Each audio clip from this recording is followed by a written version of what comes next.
हे कुठं जाम झाले रे. चल हरणे. तर नमस्कार मित्रांनो, आता गुरांना सोडले चरायला. हरणे चल लवकर. हरण्याला आता गंगेच्या काळात नाही बांधलं, मोकळं दाव सोडले त्याला. 8 वाजलेत तर दिवस मोळाची 4. ए हरण्या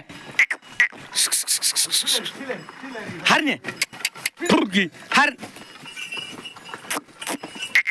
हरणे त्याने हिथलं बैला पुढचं खाल्लंय काय सरतोय देव. बरं राहू दे, आता आलाय. आता पप्पा चाललेत गुरं घेऊन काटवांतल्या शेतात. सकाळी पप्पा गेले होते तळ्याकडं. सकाळी आज लवकरच गुरं सोडले होते. त्याच्यानंतर पप्पा दुपारी इथं आले होते, गोठे आले होते. उन्हात थोडं गुरांनी रंत वगैरे केला, बसले होते. परत आता 4 वाजता सोडले चरायला. गुरं जातील चरायला. मी आता ह्यांना खायला टाकून घेतो घरच्या गुरांना. आपलं सर्जे आहे ना, ऐक बघा इथं सर्जेच्या थोडी गाठ आली माझ्या हातासमोर. ह्याला मी बर्फाचा शेक दिला आहे, त्याला इथं गाठ आली ना तर त्याच्यामुळे थोडी इथं मान सुजली त्याची. ही गाठ आहे. मी त्या दिवशी नाही का म्हटलं आपण लाळच्या खुरकूतच्या लस घेतल्यात FMDच्या गुरांना, तर ते लस घेताना सुईची गाठ आली, त्याला सुई मारलेली. बाकी कुठल्या गुराला नाही आली गाठ, पण सर्जाला गाठ आली. त्याला बर्फाने मी शेक दिला आहे 2-3 वेळेस, पण काही फरक वाटा ना मला. म्हणजे जास्त होतं तर थोडंसं कमी झालं, पण जास्त काय फरक नाही. आणि त्याला तिकडून घेतली होती, चिमण्याला इकडून घेतली होती, पण चिमण्याला काय फरक नाही. बघा इथं घेतली होती चिमण्याला, इथं की इथं यार कुठं व्हायला लक्षात नाही, पण ह्याच एरियात घेतली होती. चिमण्याचं एवढं काही जास्त नाही, नॉर्मल आहे. फक्त सर्जाची मान अलीकडून पण सुजली नाही वाटते, मला काय वाटलं नाही. पण पप्पा म्हणले पूर्ण मान सुजली त्याची, तिथं गाठ सुजली त्याच्यामुळं. बाकी ह्या मेंटासला घेतली होती, मेंटासला काय झालं नाही. स्टॅलिनला पण लस घेतली होती, स्टॅलिनला पण काय फरक नाही पडला. म्हणजे तिला जिथं घेतली होती इथं काही गाठ वगैरे काय वाटतच नाही, एकदम नॉर्मल आहे. इथं घेतली होती ते नांदिनी. थांब आता मी तुम्हाला खायला टाकणार आहे. तर हिला टाकलं होतं मी 1 कॅरेट. ते गुरांनी दुपारी आल्यावर खाऊन घेतलं. मला माहीतच नाही गुरं येणार आहे दुपारी, पण दुपारी गुरं घरी आले ते, मग खाऊन घेतलं. परत टाकतो हा नंदिनी. ही गाभण आहे त्याच्यामुळे हिला लस घेतली नव्हती. आणि हे 2 पिल्ले दूध पित आहेत, तर त्याच्यामुळे ह्यांना पण घेतली नव्हती. आणि बाकीच्याला घेतलं होतं, फक्त शुभश्रीने ते सोडता. हे सर्जे तसं मार नको ना. बघत आता घरी तर सुजीवरचा वगैरे स्प्रे नाही, पण डॉक्टर म्हणले होते की त्याला बर्फाने शेक दे. तर दूध दिला शेक 1-2 वेळेस. परत संध्याकाळी एकदा शेक देऊन बघतो, जर ती गाठ कमी झाली तर ठीक आहे. बघा एवढा भाग आहे ना, हा जास्त सुजला आहे एकदम. ती सुई बरोबर मारण्यात आली नाही की काय माहिती. चला कुट्टी कमी, नंदिनीला पाठीतच ठेवतो. हे नंदिनी उठ, चल उठ ना. हे बगऱ्याच ओढ घेतो. बरं थांबा, इथं दोघांच्या मध्ये ठेवतो. उठ सग पलीकड. नंदिनी आळस पुन्हा दी, ते बागरे तुला खाऊन द्यायचं नाही. थांब इकडं. अरे रे बाबा, तुला इकडे टाकले. इकडे एखादा पाठीत बघ. आलं त्याच्या लक्षात. अरे ती इकडं पाठीत खात असली ना, हा बगरे तिला मागून धक्का देतो, परत तिचा पाय पाठी जातो. त्याच्यामुळं दोघांच्या मध्येच पाठी ठेवतो. केली आहे सुरुवात खायला. हे हिरे महाग सर पलीकडे. हिरे त्या मुळीच्या पलीकडून इथंच काय दबतो. आता ना हा एवढा नाही पेर तोडून ठेवलाय.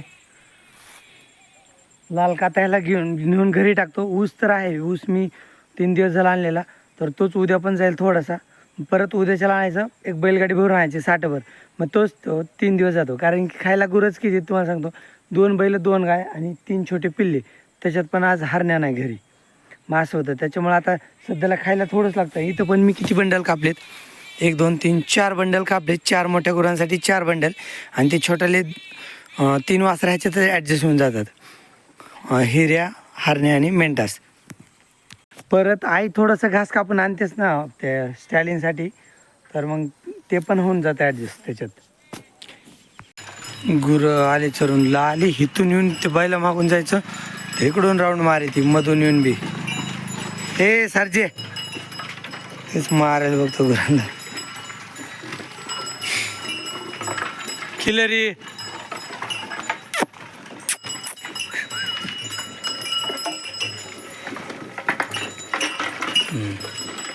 गंगा आहे, गंगा हो हरण्या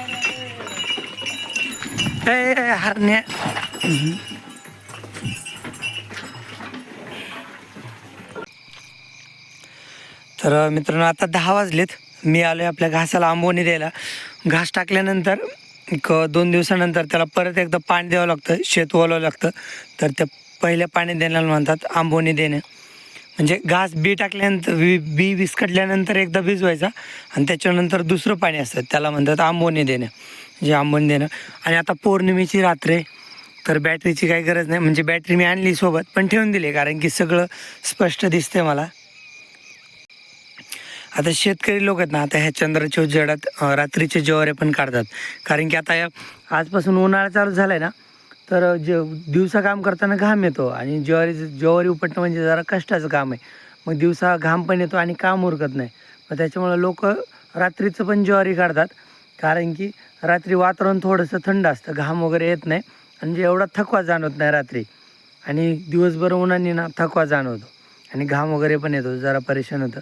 आणि काम केल्यावर रात्री पण घाम येतो, पण ऊन वगैरे नसतं रात्री. आणि आता आहे ना आपल्या भागातले बऱ्यापैकी आता ऊस वगैरे तुटून गेले, तर ज्वाऱ्या निघायला सुरुवात झाली, गहू निघायला सुरुवात झाली. आणि सध्याला आता सोशल मीडिया दुसऱ्या विषयावर गुंतलेली, तर त्याच्यामुळं बिबट्याची पण काय ऐकण्यात नाही आणि आता बिबट्याची भीती पण वाटत नाही. आता मी पण रात्रीचं म्हणजे ज्यावेळेस बिबट्याच्या ऐकण्यात वगैरे यायचं ना, तर त्यावेळेस रात्रीचं पण भिजवायचं ना. म्हणजे भीती तर वाटायची, पण पर्याय नव्हता. तर त्यावेळेस ज्वारी गहू हरभरा पण भिजवलं. पण सध्याला आता ज्वारी गहू निघायला सुरुवात झाली, ज्वारी निघायला सुरुवात झाली, जवळपास ऊसच संपलेत सगळे. तर त्याच्यामुळे आता बिबट्याला लपायला पण जागा नाही आणि ऐकण्यात पण येत नाही. तर त्याच्यामुळे आता बिबट्याची भीती पण वाटत नाही उन्हाळ्यात. आणि उन्हाळ्यात आपल्या मागं दारे पण कमीच आहेत.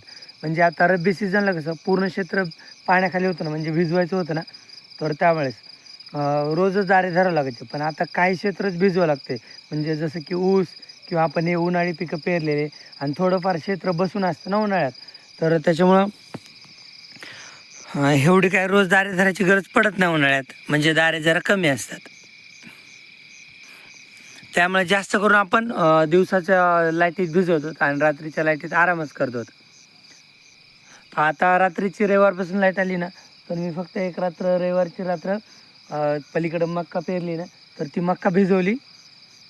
मग त्याच्यानंतर ती अर्धा रात्र मका भिजवली. मग त्याच्यानंतर म्हटलं चला आता दिवसाच्या लाईटीत जे काय भिजणे ते भिजू.